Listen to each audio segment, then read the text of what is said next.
రెండున్నరేళ్లకు పైగా సాగుతున్న ఉక్రెయిన్ యుద్ధం కొత్త ఆయుధాల ప్రయోగానికి వేదికగా మారింది. మరి ముఖ్యంగా రష్యా తయారు చేసిన కొత్త ఆయుధాలను యుద్ధ భూమిలోనే పరీక్షిస్తోంది. అందుకు ప్రత్యక్ష నిదర్శనం ఓరెషిక్. ఇది రష్యా తయారు చేసిన హైపర్సోనిక్ బాలిస్టిక్ మిసైల్. దీన్ని తయారు చేసిన తర్వాత నేరుగా యుద్ధంలోకి తీసుకొచ్చారు. ఉక్రెయిన్లోని డినిప్రో నగరంలోని రక్షణ పారిశ్రామిక సముదాయాన్ని ఒక్క దెబ్బతో భూస్థాపితం చేసింది. ఆ తర్వాత అత్యాధునిక గ్లైడ్ బాంబులను రష్యా రంగంలోకి దించింది. వాస్తవానికి సోవియట్ కాలం నాటివి ఈ గ్లైడ్ బాంబులు, కానీ వాటిని మార్పులు చేర్పులు చేసింది. వాటిని తాజాగా పెద్ద ఎత్తున ఉక్రెయిన్ యుద్ధంలో రష్యా వినియోగిస్తోంది. అయితే ఎందుకు రష్యా కొత్త ఆయుధాలను ఉక్రెయిన్లో పరీక్షిస్తోంది? పుతిన్ ఎవరిపై విమర్శలు గుప్పించాడు? Watch this story. యుద్ధంలో కొత్త వెపన్స్ ను రష్యా దింపుతోందా? డెడ్లీ గ్లైడెడ్ బాంబులను రష్యా ప్రయోగించిందా? యుద్ధం తీవ్రతరం అవ్వడానికి కారణమెవరు? ఉక్రెయిన్ యుద్ధాన్ని రష్యా ప్రయోగశాలగా మార్చుకుంటుంది. కొత్త ఆయుధాలను తయారు చేసి పరీక్షించుకునేందుకు ఉక్రెయిన్ యుద్ధాన్ని మాస్కో వేదికగా వాడుకుంటుంది. ఈ నెల 21న కొత్త హైపర్సోనిక్ బాలిస్టిక్ మిసైల్స్ ను ఉక్రెయిన్ నగరం డినిప్రోపై ప్రయోగించింది. ఈ వెపన్ పేరు ఓరిష్నిక్ గా రష్యా అధ్యక్షుడు వ్లాదిమిర్ పుతిన్ స్వయంగా తెలిపారు. ఈ ఆయుధ ప్రయోగం విజయవంతమైనట్టు వెల్లడించారు. ఇప్పుడు ఇలాంటి మరిన్ని ఆయుధాలను పరీక్షించబోతున్నట్టు పుతిన్ వెల్లడించారు. నిజానికి అత్యంత శక్తివంతమైన హైపర్సోనిక్ బాలిస్టిక్ క్షిపణులు లాంటి వాటిని ఎక్కడో సముద్ర తీరంలో లింగిలోకి ప్రయోగించి పరీక్షిస్తారు.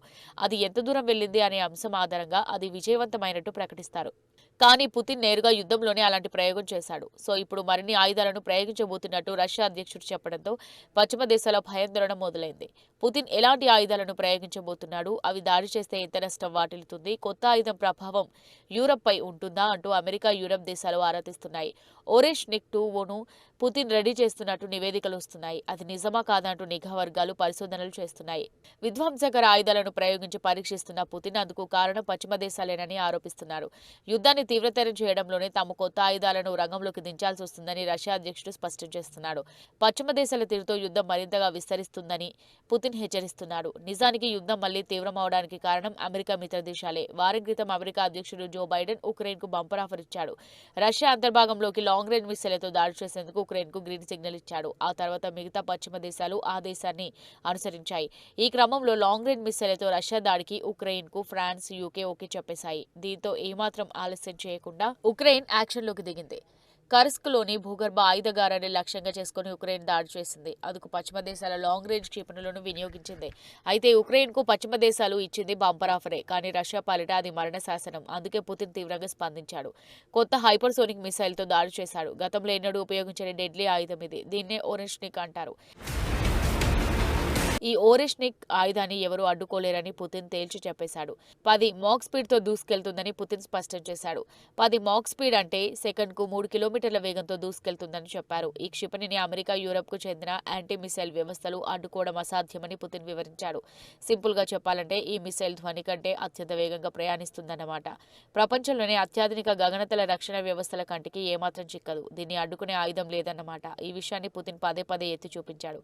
ఇప్పుడు అలాంటి ప్రాణాంతక ఆయుధాలను పుతిన్ మరికొన్ని ప్రయోగించేందుకు సిద్ధమవుతున్నాడు. తాజాగా 100 గ్లైడ్ బాంబులతో ఉక్రెయిన్ పై రష్యా విరుచుకుపడింది. అసలు గ్లైడ్ బాంబ్ అంటే ఏంటి? వాస్తవానికి గ్లైడెడ్ బాంబులు సోవియట్ కాలం నాటి బాంబులు. వాటిని రష్యా ఆధునీకరించింది.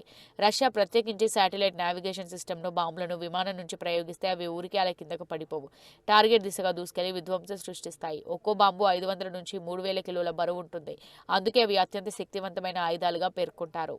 నిజానికి గ్లైడెడ్ బాంబులతో కొన్ని నెలలుగా ఉక్రెయిన్ పై రష్యా దాడి చేస్తుంది. ఇప్పటి వరకు రష్యా 1000 గ్లైడ్ బాంబులను ఉక్రెయిన్ పై ప్రయోగించినట్టు నివేదికలు చెబుతున్నాయి. అందుకే ఉక్రెయిన్ అధ్యక్షుడు జెలెన్స్కీ ఆందోళన వ్యక్తం చేస్తున్నాడు. రష్యా కొత్త ఆయుధాలను ఎదుర్కొనడంలో ఉక్రెయిన్ విఫలమవుతుందని వాపోయాడు. కొత్త గగనతల రక్షణ వ్యవస్థల కోసం మిత్ర దేశాలతో తమ రక్షణ మంత్రి చర్చలు జరుపుతున్నట్టు వెల్లడించారు. అత్యాధునిక ఎయిర్ డిఫెన్స్ తోనే రష్యా ఆయుధాలను అడ్డుకోగలమన్నాడు. సింపుల్ గా చెప్పాలంటే మరింత ఆయుధ సాయం అందించాలని జెలెన్స్కీ కోరుతున్నాడు. అతని కొత్త డిమాండ్ ఏంటంటే అడ్వాన్స్డ్ ఎయిర్ డిఫెన్స్ వ్యవస్థలు. నిజానికి ఉక్రెయిన్ అధ్యక్షుడు డిమాండ్లకు అంతు లేకుండా పోతుంది. యుద్ధం తీవ్రతరమైన ప్రతిసారి జెలెన్స్కీ కొత్త డిమాండ్లు చేస్తూనే ఉన్నాడు. కొన్ని నెలల క్రితం లాంగ్ రేంజ్ దాడి సామర్థ్యాన్ని తమకు ఇవ్వాలని కోరాడు. అప్పట్లోనే లాంగ్ రేంజ్ ఆయుధాలను ఉక్రెయిన్ కు పశ్చిమ దేశాలు ఇచ్చాయి. కానీ దాడికి అనుమతించలేదు. రష్యాపై లాంగ్ రేంజ్ క్షిపణుల దాడిని పశ్చిమ దేశాలు నిషేధించాయి. కానీ ఈ నిర్ణయం వారం క్రితం మారిపోయింది. అమెరికా అధ్యక్షుడు బైడెన్ ఈ నిషేధాన్ని ఎత్తేశాడు. నిజానికి లాంగ్ రేంజ్ దాడి సామర్థ్యం రష్యాను అడ్డుకునేందుకు వాడాలి. కానీ ఉక్రెయిన్ అందుకు విరుద్ధంగా వాడుతుంది. ఈ ప్లాన్ ఇప్పుడు బెడిసి కొడుతోంది. లాంగ్ రేంజ్ క్షిపణులతో రష్యాపై ఉక్రెయిన్ దాడి చేయడంతో యుద్ధ క్షేత్రంలో ఎలాంటి మార్పు రాలేదు. ఉక్రెయిన్ రక్షణ వ్యవస్థలో డొల్లతనాన్ని కూడా లాంగ్ రేంజ్ దాడులు ఎత్తి చూపాయి. దీన్ని అదునుగా రష్యా తీసుకుంది. అందుకే యుద్ధ క్షేత్రంలోని మరిన్ని బలగాలను పుతిన్ మోహరిస్తున్నాడు. ఇప్పుడు యెమెన్ నుంచి ప్రైవేట్ సైనిక మూకలను తీసుకొస్తున్నాడు. వందల మంది యెమెనీలను నియమించుకున్నట్టు నివేదికలు చెబుతున్నాయి. వారంతా ఉక్రెయిన్ పై రష్యా తరపున పోరాడనున్నారు. వీరిని హూతీ రెబల్స్ పేర్కొంటారు. ఇక రష్యాలోని యువతను సైన్యంలోకి తీసుకొచ్చేందుకు రుణమాఫీలను కూడా పుతిన్ ప్రకటించాడు. ఉక్రెయిన్పై యుద్ధానికి వెళ్తే లోన్లను మొత్తం మాస్కో తీర్చేస్తుందన్నమాట. యుద్ధంలో పైచేయి సాధించేందుకు మరోవైపు విదేశీ నియామకాలు కూడా మాస్కో ఉధృతం చేసింది. ముందు నార్త్ కొరియాలను నియమించుకుంది, ఇప్పుడు యెమెన్కు చెందిన హూతీలను రంగంలోకి దించుతుంది. అసలు యెమెనీలను రష్యా ఎలా నియమించుకుంటుంది? ఈ ఏడాది జూలై నుంచి యెమెన్లో మాస్కో నియామకాలు చేపట్టినట్టు నివేదికలు చెబుతున్నాయి. సెప్టెంబర్లో యెమెన్లో మొదటి దశ నియామకాలను పూర్తి చేసినట్టు తెలుస్తుంది. యెమెనీలో కొందరికి మాత్రమే పోరాడే సామర్థ్యం ఉంది. చాలా మందికి ఎలాంటి మిలిటరీ ట్రైనింగ్ లేదు. అయితే వాళ్ళు యుద్ధంలో ఎలా పోరాడతారు? సింపుల్ గా చెప్పాలంటే చాలా మంది యెమెనీలు మోసపోయారు. చాలా మందికి సెక్యూరిటీ, ఇంజనీరింగ్ విభాగాల్లో ఉద్యోగాలు ఇప్పిస్తామని రిక్రూటర్లు నమ్మబలికారు. వారు రష్యాకు చేరుకున్న తర్వాత యుద్ధంలోకి నెట్టేశారు. ఇలాంటి కేసుల సంఘటనలు కొత్తేం కాదు. గతంలో భారతీయ యువకులను కూడా ఇలాగే మోసగించి రష్యాకు తీసుకెళ్లారు. ఈ విషయంపై మాస్కోతో ఢిల్లీ చర్చలు జరిపింది. ప్రధాని నరేంద్ర మోదీ వ్యక్తిగతంగా రష్యా అధ్యక్షుడు పుతిన్తో చర్చించారు. జైల్లో రష్యా భారత వార్షిక సదస్సుకు వెళ్లినప్పుడు ఈ అంశంపై మోదీ చర్చించారు. యుద్ధ క్షేత్రంలోకి నెట్టేసిన భారతీయులను వెనక్కి పంపాలని మోదీ కోరారు. కొన్ని నెలల తర్వాత వారిలో చాలా మంది భారతీయులు స్వదేశానికి వచ్చారు. ప్రస్తుతం ఉక్రెయిన్లో పరిస్థితులు అత్యంత దారుణంగా మారాయి. యుద్ధంలో ఉక్రెయిన్ తరపున పోరాడుతున్న బ్రిటిష్ పౌరుడిని తాము పట్టుకున్నట్టు మాస్కో దళాలు తెలిపాయి. ఇరు దేశాలు యుద్ధంలోకి చెందిన ప్రైవేట్ సైన్యాలను దించుతున్నాయి.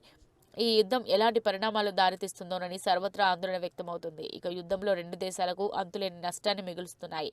ఈ విషయాన్ని ఇరు దేశాలు పట్టించుకోవడం లేదు. పంతమే లక్ష్యంగా ముందుకు వెళ్తుండడం విచారకరం.